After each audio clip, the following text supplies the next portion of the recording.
Warning, this podcast contains themes of extreme violence and murder. Subject matter may be offensive to some listeners. Discretion advised. It was almost clinical and very sanitary. The other observation would be after it seemed like a couple of minutes, but it was much faster than that. We could see there was some change in the coloration of, it was a navy blue, dark blue jumpsuit he was wearing. It was like blood may have been pooling around his waist, but you could tell that something was changing around his waist.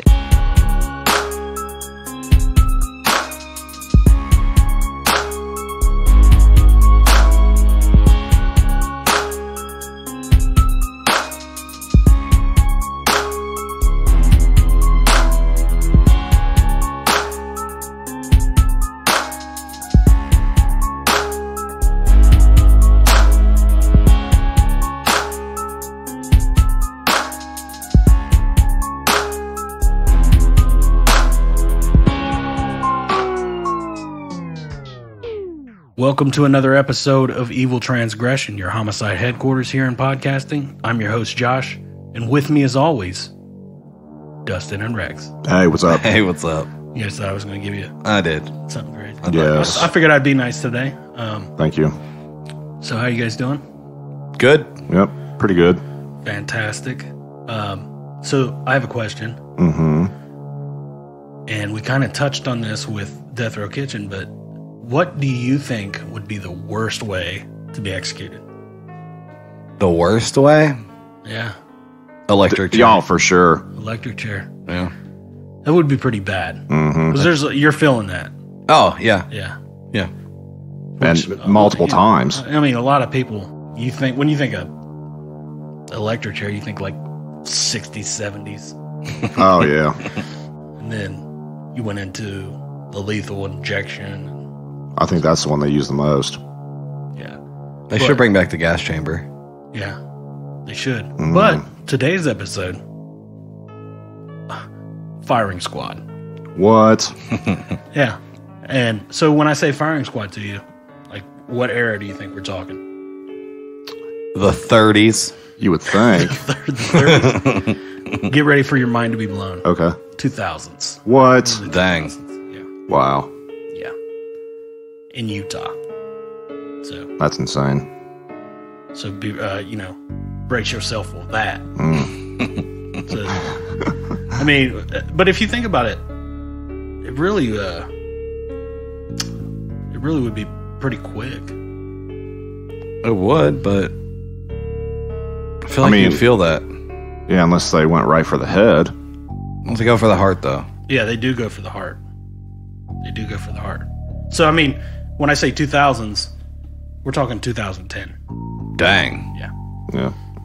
Pretty crazy. 10 years ago. Yeah, it is, yeah. Yeah. Wow. So, let's do it. You guys want to talk about Ronnie Lee Gardner? Let's do it. Let's do it. Awesome. Buckle up, Evil Mob. Ronnie Lee Gardner. Ronnie Lee Gardner was born January 16th, 1961, in Salt Lake City, Utah. Ronnie was the youngest of Dan and Ruth Gardner's 7 children. It's a lot of kids. Yeah. His father, Dan, was a heavy drinker who left the household to start another family while Ronnie was a toddler. How do you have 7 kids and then be like, I want a different family? Yeah, I want to start over. 7 kids will do that. I guess. Dan and Ruth divorced when Ronnie was a year and a half old. So he was a year and a half old when all that went down. So. That's some child support right there. Yeah. Imagine child support on 7 kids. Oh, man. Well, shortly after his parents' divorce, Ronnie was found malnourished and wandering the streets alone in a diaper. So there was no child support. There may have been, but we don't know where the money was going. If Mama wasn't paying attention, if Ronnie was malnourished and wandering the streets in a diaper, you're right. Who knows where that money was really going? Right. But the system is going to step in here. So For once? Yeah. Well, the system, you're going to have mixed emotions on them during this episode. Can't wait. Child welfare workers stepped in and filed a failure to care petition and took him into custody. However, They later returned him to his mother because that's smart, right? Oh, yeah. Makes sense. They're like, she probably said she was sorry. So. Yeah. Gardner's relationship with his father was not very good at all. His father, Dan, did not believe he was Ronnie's biological father and frequently told his son that was what he thought. How do you... So... Like, that's so wrong. Like, yeah. I'm probably not your dad. This kid comes to him, hey, Daddy. He's like, I'm probably not your dad. Yeah, I've had 6 kids with her, but you number 7, yeah, you're not mine. Number 7, you probably was a mailman. 6? All right. Yeah. I'll take credit for them. But you look a little bit like the mailman. According to Gardner, he was raised by an older sister and was sexually abused by his siblings. God. Wow. Poor Gardner. I mean, you're going to have some sympathy for this dude, okay? Uh-huh. But don't get too much because he's actually pretty ruthless. But up until this point, you're like, man, I wonder why he turned out the way he did. Well, I mean, his dad didn't want him, and his sisters sexually abused him. That's awful. Mm-hmm. Sometimes he and his sister Bonnie would run away and seek refuge in a hobo camp. Pretty bad when you got hobo camp, huh? Pretty bad when you got to run away from home to go hang out with the homeless people. And what ages? This is he was under 10 years old because by the age of 10, Gardner was addicted to drugs and permitted access to alcohol. Jeez. Oh my God. Permitted access to alcohol. He and his brother Randy were arrested for stealing cowboy boots and taken into juvenile detention. So you stole cowboy boots. He's starting young. I mean, So he's around 10 years old. you can't make this stuff up. No. I stole some cowboy boots. Like, if you're malnourished, you got to go hang out with the homeless people to seek refuge. What are you doing stealing cowboy boots, man?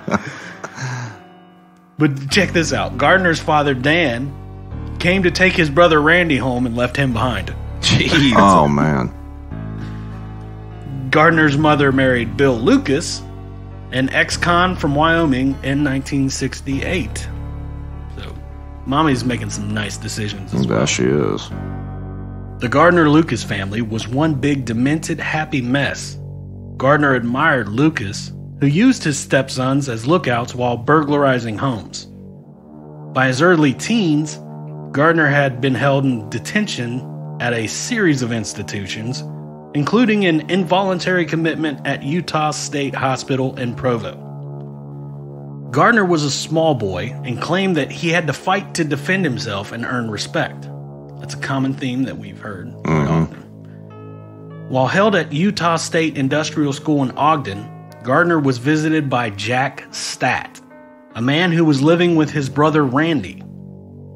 According to Gardner, Statt met Randy at a bus stop and paid him $25 for oral sex. Wow. When released from the school in 1975, Gardner stayed with Statt, and although social workers noted the men in the household were dressed like women, Statt officially became a foster parent to Gardner and his brother. So how does that happen? That's where your system is letting them down. Like, hey, this dude's weird. He's dressing like a woman, and you know that something's not right if he's sexually involved with one of the older brothers. But Gardner stated in a psychological evaluation that he had worked as a prostitute while living with Statt, who psychologists say fit the pedophile profile. Gardner said his time in foster care was the most stable period of his life, saying, Jack was a good man and he tried to help us out. That's sad when foster care is your most stable part of life. Yeah, but not just foster care, but foster care with a pedophile who's sexually abusing you and you're working as a prostitute. And that's more stable than living with your mom and dad. Yeah. Wow. Yeah, it's bad. While Gardner intermittently continued to go to the industrial school, he met Deborah Bischoff at a Salt Lake City apartment complex where his mother lived. Bischoff described him as very caring, saying, he never put me in rough situations he was in throughout his life. He sheltered me from that stuff. Gardner had a daughter in May 1977 and a son in February 1980 with Bischoff, but was convicted of robbery and sent to Utah State Prison. In the same month his son was born. Dang. Gardner successfully escaped the prison's maximum security unit on April 19, 1981, and was shot in the neck while attempting to kill a man who he believed had raped Bischoff. Dang. So he breaks out of jail and goes after a guy that he believes raped his girlfriend. And gets shot in the neck. Yeah.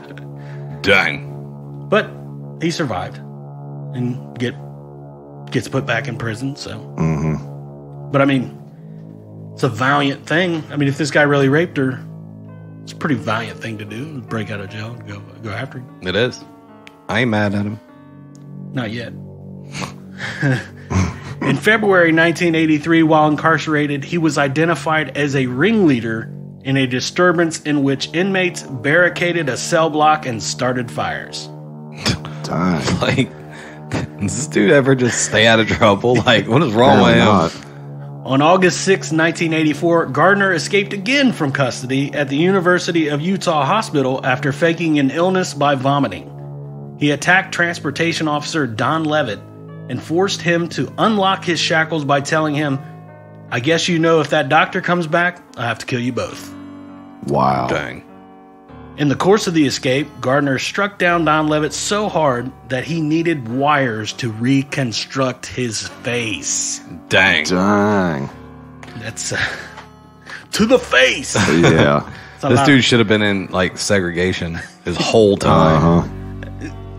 You know, he hasn't killed anybody yet. He's attempted to, but like you hear this guy and you're like, why isn't he like an ADX? Like he's a shit starter. That's all he is. Silverstein was already like secluded from everybody.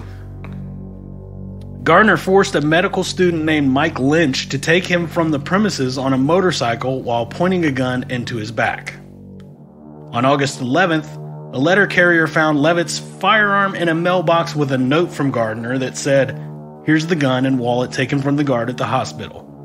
I don't want to hurt no one else. I just want to be free." He gave it back. That was sweet of him. It was nice. It's like, here you go.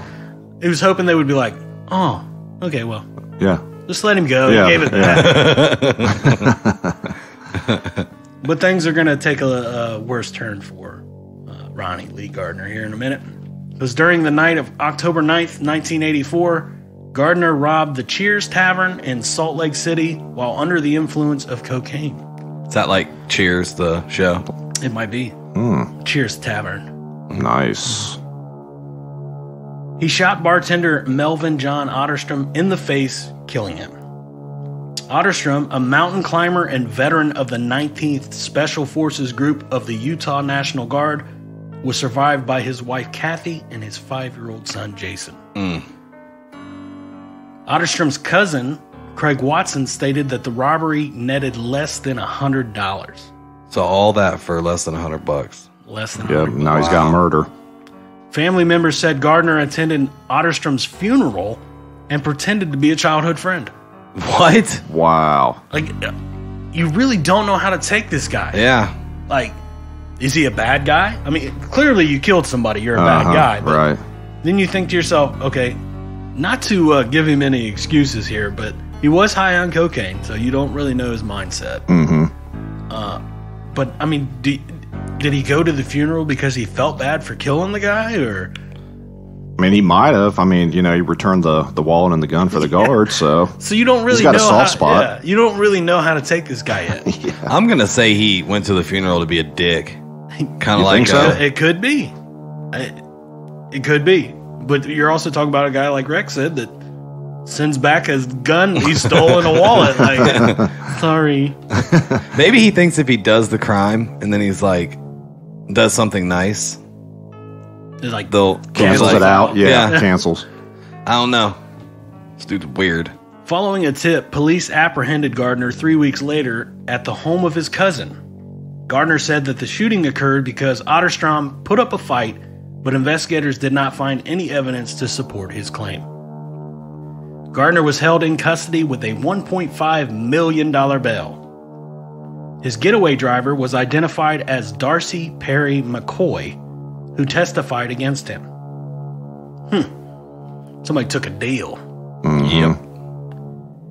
During trial proceedings for the Otterstrom murder on April 2nd, 1985, Gardner attempted to escape from custody with a revolver smuggled into the Metropolitan Hall of Justice at Salt Lake City.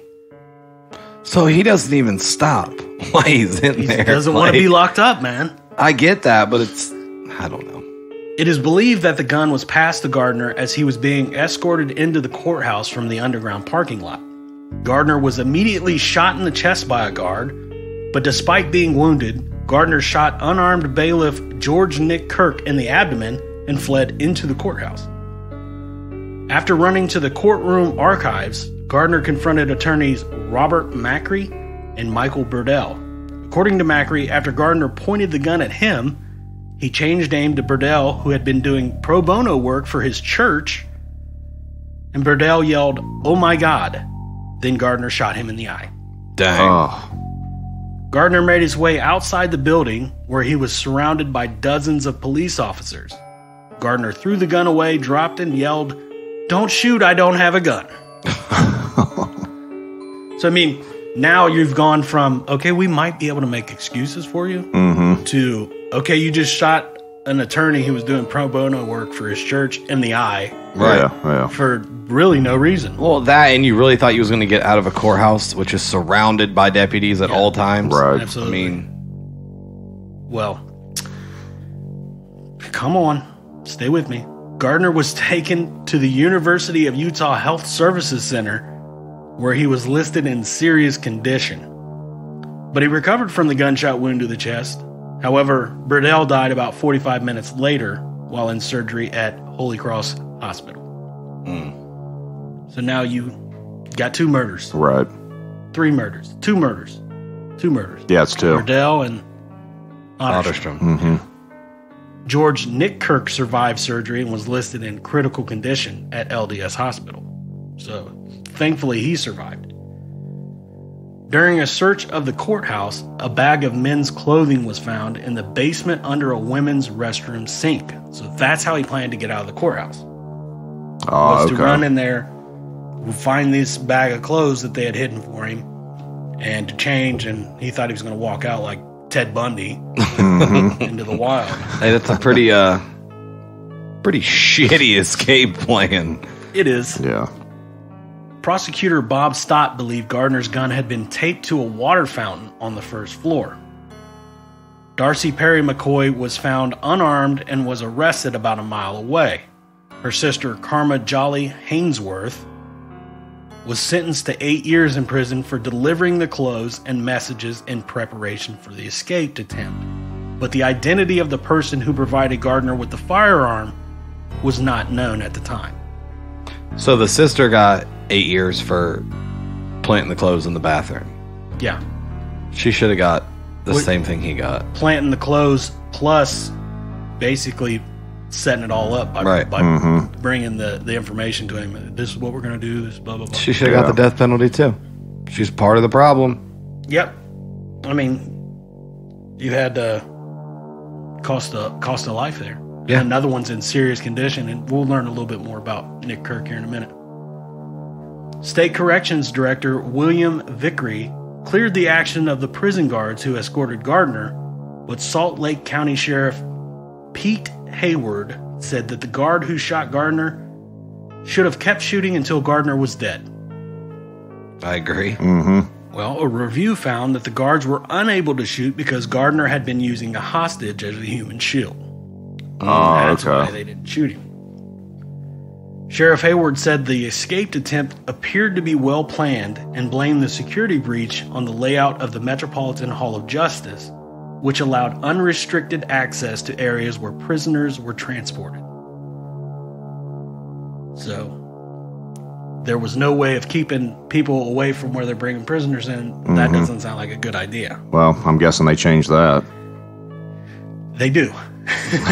They definitely do. They go a little extreme on changing it too, I'll tell you about Nice. Gardner was diagnosed with antisocial personality disorder. And in June 1985, Gardner pleaded guilty to the murder of Otterstrom and received a sentence of life imprisonment without the possibility of parole. How? At one point, Gardner threatened to disrupt subsequent court hearings because he was upset over being required to wear a leg brace that would lock if he attempted to escape again. How you gonna be mad about that? That's like some Demolition Man stuff. Like. He was advised by guards that it would be to his benefit to behave in front of prospective jurors. District Judge J.E. Banks instructed the jury on October 22nd, 1985 that they had the option of a verdict for the lesser offense of manslaughter if they found Gardner to be under mental or emotional duress when he shot Burdell. So he's already been convicted of, life in prison over the first murder, Otterstrom's murder. Mm-hmm. Now he's in court for the murder of Burdell, the guard. So the jurors deliberated less than 3 hours and found Gardner guilty of capital murder. Oh, shit. You don't want to be guilty of any capital crime. No. Ultimately sentenced to death, Gardner selected execution by firing squad over lethal injection. Wow. This is what's weird is Burdell's girlfriend, Donna knew Michael Burdell was the attorney killed during the attempted escape, would go on to later advocate against Gardner's execution. Really? Yeah. She has a reason. We'll touch on that as well. But I just think that's weird that, most people are like, yeah, kill him. Yeah. You want me to pull the trigger? Legislators in Utah eliminated the firing squad as a method of execution in 2004, but convicts who were sentenced before that date, such as Gardner, could still select that option. So, again, we thought it was like a ways away, that firing squad, but Utah don't play. Since 1976, only 2 other people have been executed by firing squad in the United States, both in Utah. So you're right, Utah doesn't play. It was Gary Gilmore and John Albert Taylor. In contrast to Taylor, who said he chose the firing squad to embarrass the state, Yeah, that's a real big embarrassment. Gardner said that he did not want to attract attention and simply preferred to die this way. That would attract more attention. Don't kill me normally on an elaborate firing squad. Yeah. I prefer to die of old age, he said. But if that ain't possible, I'll take the firing squad. Ronnie Lee Gardner, 1985. Wow. So Gardner's incarceration as Utah's then youngest inmate on death row was not uneventful. He's going to keep it. No way. This guy? A hearing was held on February 19th, 1987, in which Gardner and other inmates claimed unconstitutional confinement in unsanitary conditions with poor food. Oh, give me a break. Poor guy. This is terrible. I'm in prison and I eat this stuff and they're mean. I can't sleep on a CERTA-approved mattress. Yeah, well, guess what? If you don't kill people, then guess what? You can do whatever you want. Yeah. Do whatever you want. True. It is true, people. So, don't be dumb. On October 28, 1987, Gardner broke a glass partition in a prison visiting area and had sex with a woman who was meeting him. How? What? While other inmates cheered and barricaded the doors. Oh, God. Old Ronnie Lee Gardner's a wild one. He is. He sure knows how to party. In 1993, Utah State Representative Dan Tuttle introduced what he called the Ronnie Lee Gardner Bill, in which he proposed that law enforcement officers be permitted to shoot inmates attempting to escape, whether they are armed or not. How would you like to have that bill named after you? Right.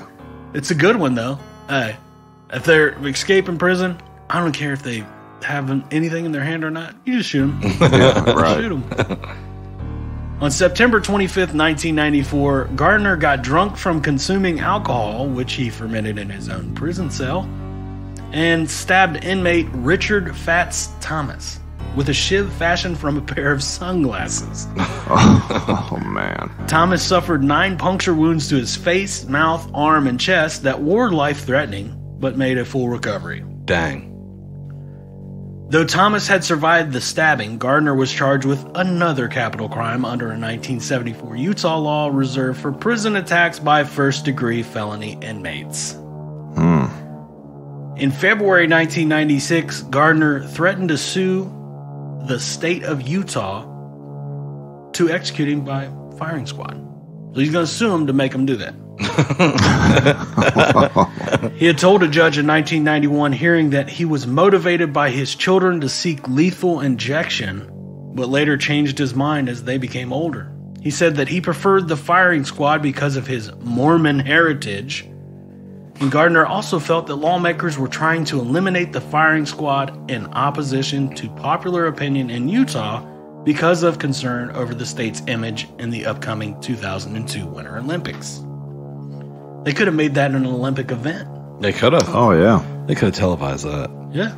Like, what's the Olympic event where they're on skis and they shoot and stuff? Is that the decathlon? I have no idea what you're talking about. I'm not sure of the name. I've never seen that. No. Where they're on skis and they have to, like, ski up stuff and they come down and they lay down and they have to shoot targets. Never seen that. You just made that up. I didn't, dude, but that's a true Winter Olympic event. I'm going to have to look it up today. It's a good one. They could have done that. Like ski shooting? Yeah, he could have been out there holding the targets. Like, oh, yeah. Ronnie Lee Gardner said in 1996, "I like the firing squad. It's so much easier and there's no mistakes." That is true. There is no mistakes. We shoot you, you die. What's going to get messed up there? In 1998, the old Metropolitan Hall of Justice was vacated and replaced by the multi-million-dollar Scott M. Matheson Courthouse. Gardner's deadly escape attempt in 1985 was blamed on the open access and light security of the previous building and greatly influenced the tighter security measures adopted by Salt Lake City's newest courthouse. On March 3, 2001, the Metropolitan Hall of Justice was demolished. A series of appeals by Ronnie Gardner were filed over time for various reasons. In 2007, U.S. federal judge Tina Campbell rejected Gardner's appeal that his attorneys were inadequate because they were unable to prove that he did not mean to kill his victim. What?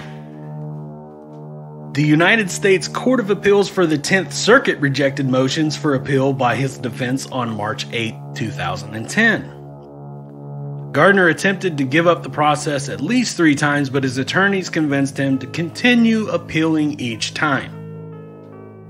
State Court Judge Robin Reese signed an execution warrant on April 23rd, ordering the state to carry out the death sentence. Uh-oh. At Gardner's commutation hearing on June 10, 2010, lawyers and medical experts in his defense argued whether meningitis contracted at the age of 4 had damaged his brain. Oh, God. Oh, come on. They pull anything out their ass, won't they? They're Always. They're reaching. Yeah. Definitely reaching. Yeah. Gardner had also huffed gas and glue with his siblings and played with mercury from gas meters stolen by his stepfather.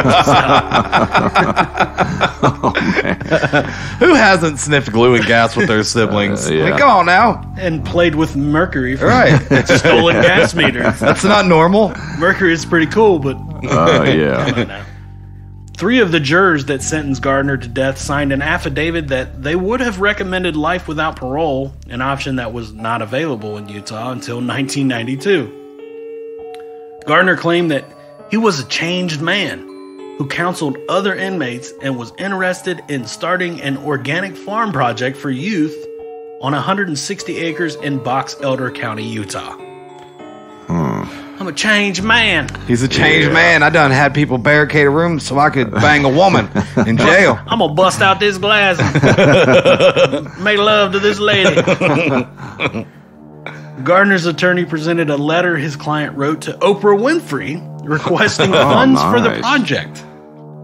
Gardner also argued that it was not justifiable to execute him after so much time had passed since the crime. Now, I can't say enough that I agree that you should not wait that long to kill somebody. Right. Not that, oh, we waited too long, you're good. You can go ahead and go now. We're sorry. I say, oh, you did it? Oh, you killed a guard in front of everybody? We know you did it? You're going to die tomorrow. Yeah, Right. Yeah, why do they wait so long? The process appeals. of appeals, you have rights. Max, you have rights. But to me, you lose those rights when you do something stupid like that. Right, yeah. So, there's that. After many years of appeals and testimony from surviving family members of his victims, the Utah Supreme Court upheld lower court rulings on June 14, 2010, exhausting Gardner's appeals within the state. Oh, so sorry. The U.S. Supreme Court turned down final appeals on June 17th, 3 days later. Oh. Opponents of capital punishment gathered at the Utah State Capitol to hold a rally during the final appeals.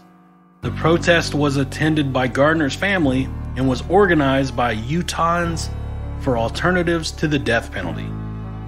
The protest also included the support of Brian King of the Utah House of Representatives, who pledged to urge the legislature to reconsider the use of capital punishment. The family of murder victim Michael Burdell, remember him, his girlfriend, had also appealed on Gardner's behalf, stating that Burdell was a pacifist who would have opposed the death penalty. But he's not here to say that, Right. because this guy shot him in the eye. Right. News media arrived from around the world and raised the issue of blood atonement because of Gardner's citation of his Mormon roots in selecting the firing squad. Some followers of Mormonism were taught that murder is so heinous that the blood of the offender must be spilled to pay for their sins. On the day before Gardner's execution, the Church of Jesus Christ of Latter-day Saints condemned the idea of blood atonement as a way to salvation. They released the following statement. In the mid-19th century, when rhetorical, emotional oratory was common, some church members and leaders used strong language that included notions of people making restitution for their sins by giving up their own lives. However, so-called blood atonement, by which individuals would be required to shed their own blood to pay for their sins, is not a doctrine of the Church of the Jesus Christ Latter-day Saints. We believe in and teach the infinite and all-encompassing atonement of Jesus Christ, which makes forgiveness of sin and salvation possible for all people. Other denominations voiced their opposition to the use of capital punishment. Reverend David Henry of the First Baptist Church of Salt Lake City said, "Violence breeds violence. It doesn't work, it's ineffective, and it's brutalizing all of us."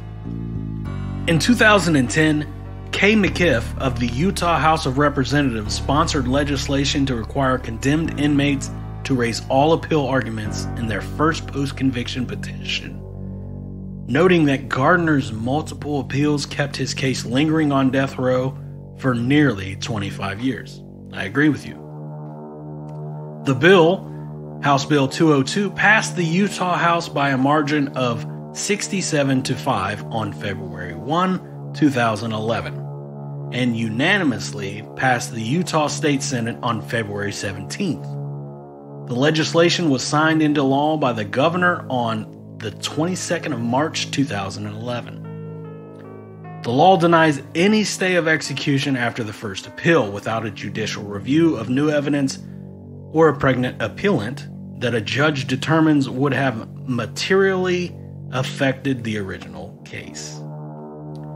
The Utah Department of Corrections provided Gardner's attorney, Andrew Parnes, with documentation about execution by firing squad and lethal injection. The records included the Utah execution team's training and expertise.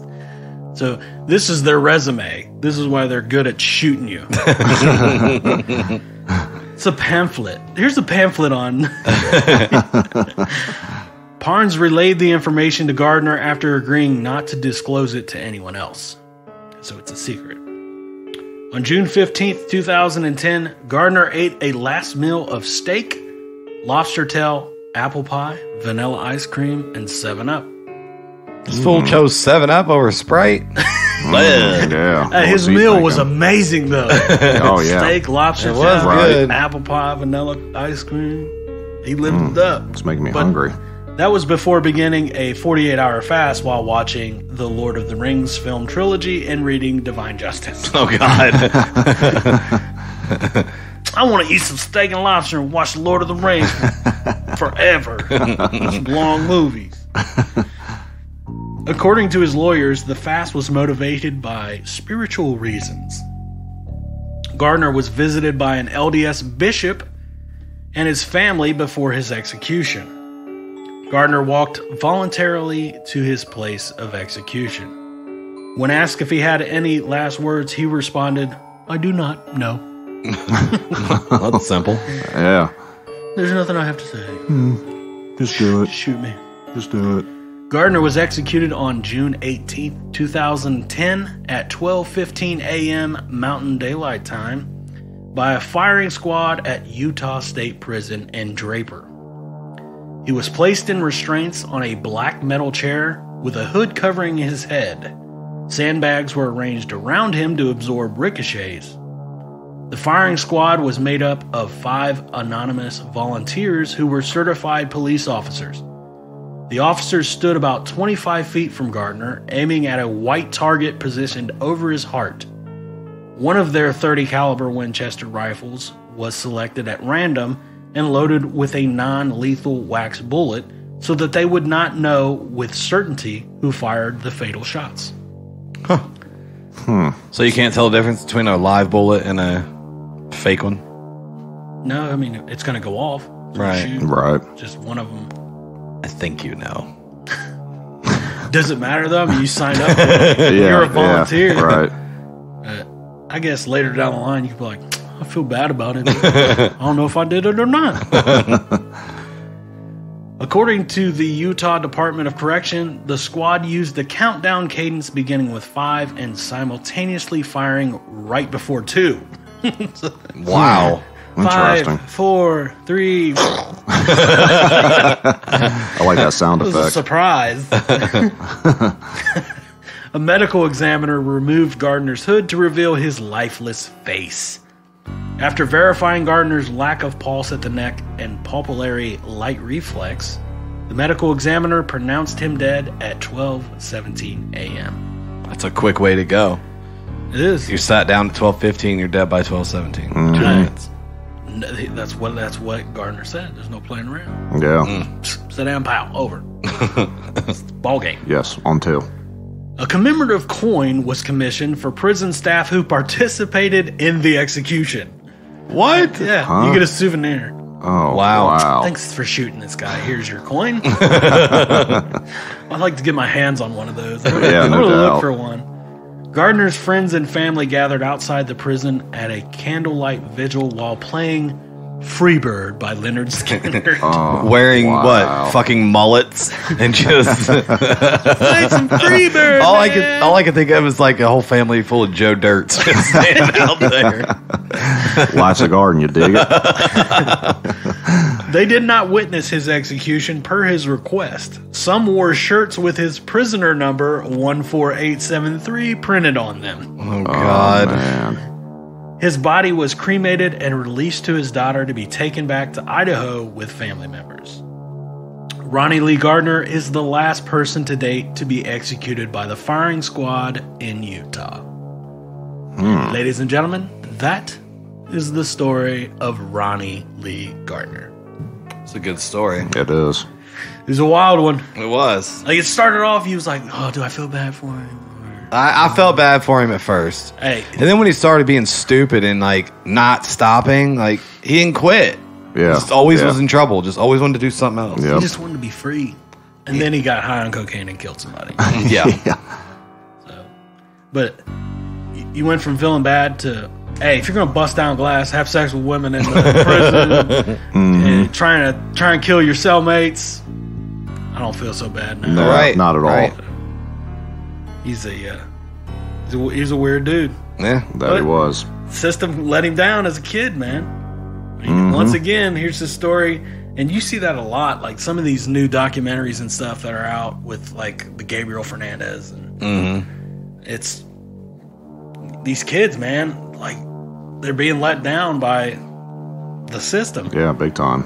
I mean, this kid's wandering the street, malnourished and in a diaper. You bring him to the facility like, I mean, I guess I understand they want to try and get them back to their parents, but some of these parents don't deserve to have exactly. them back. Right. I mean, you released him back. She ends up marrying a convict who uses these kids as lookouts while he's robbing houses. I mean, right. It's not that hard if you have kids to just not be a piece of trash. It's really not that hard.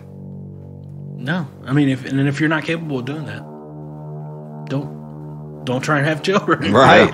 7. Yeah. Well, good story. It is. Good job. So, any words, gentlemen? I would say any last words. Then you'd be like, no, I have none. All I have is about our giveaway. Just make sure you go to Apple Podcasts, like and review it, or rate and review it. I'm sorry. And if you don't have Apple product, go to Podbean, and you can like us on there or comment. Yeah. Actually, do both. Stitcher, all you can really do is just follow us. Yes. Yeah. Just subscribe. Google, I think you can subscribe. If you can't leave a review, you can't leave a comment, just subscribe. Right. Yep. Help us out. Yep. So we can catch up with the rest of the world. Yep. I mean, this is the perfect time for you to be listening to podcasts. You have nothing else to do but sit at home. Count your rolls of toilet paper. Or, that's really it. Right. There's nothing on TV. No.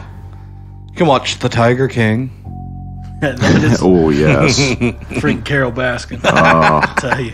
I love that show. And all the memes that are out now with it. Oh, just classic. They're great, aren't they? Oh, yeah, they are. I was a little heartbroken to find out that he didn't actually sing any of those songs. I know. He was I've just seen that. singing. Really? Yeah. I didn't know that part. I just ruined your life. Yeah. I Because hate I was you. like, man, he's a good singer. That's what I thought. It's not Joe. It's Seen some that. other band. Yeah. Wow. Totally broke my heart. It's like, man. I'm devastated. Especially that Here Kitty Kitty song. Oh, that's a good one. But I mean, yeah, you could watch that. But when you're done watching that, listen to all our episodes. Yep. Yep, that'll We work. have a bunch. We do. We're getting there. We are. It won't be long. Nope. One of these days, we're going to be featured on. Everything. Well, I mean, let's start with one. Let's start with we're going to be featured one day on one of these podcasting platforms. And I mean, you guys want to get in early. You want to be part of the Evil Mob right off the bat. So That's you're like, right. I've always listened to those dudes. Exactly. You guys are just now joining the party. Newbies. We're the real Evil Mob. All right. Any final words, Rick? Nope, I'm good. I'm good too. Awesome. All right, guys. Well, thanks for listening to Evil Mob. Until next time. See ya. See ya. Peace.